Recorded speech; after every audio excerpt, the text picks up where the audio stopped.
Bienvenue. Aujourd'hui, j'avais envie de te parler d'un sujet qu'on sous-estime encore beaucoup, l'intelligence émotionnelle. Tu sais, cette capacité à comprendre ce qu'on ressent, à mettre des mots sur ce qui nous traverse et à mieux vivre avec les autres aussi.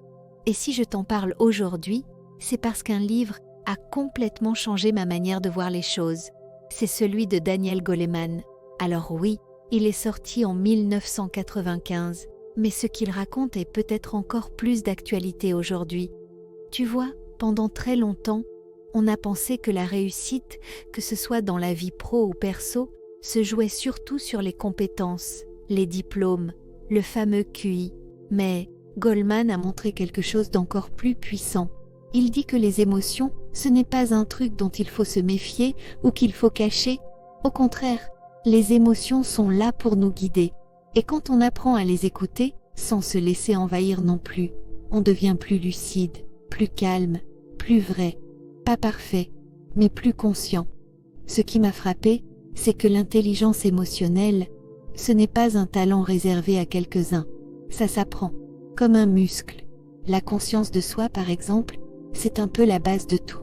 Savoir dire « là, je suis en colère » ou « ça me blesse parce que… » Rien que ça peut changer la tournure d'une discussion, tu sais. On évite de réagir à chaud. On comprend mieux d'où viennent nos automatismes. Et surtout, on prend de vraies décisions. Et puis il y a cette idée toute simple que j'aime beaucoup. Prendre un peu de temps chaque jour, juste pour observer ce qu'on ressent. Ça peut être en écrivant ou en se posant 2 minutes en silence. Parfois, on pense qu'on est énervé par une personne, alors qu'en fait, on est juste fatigué ou anxieux à cause d'autre chose. Tu vois ce que je veux dire? Dès qu'on met un peu plus de clarté là-dessus, ça libère quelque chose. Et dans les relations, que ce soit en couple, entre amis, ou même au travail, l'intelligence émotionnelle, c'est une force qui peut tout changer. Quand quelqu'un est capable d'écouter sans couper la parole, de vraiment entendre ce qui est dit, et de rester présent, même quand l'émotion monte, on le sent tout de suite. C'est apaisant. C'est rare aussi, malheureusement.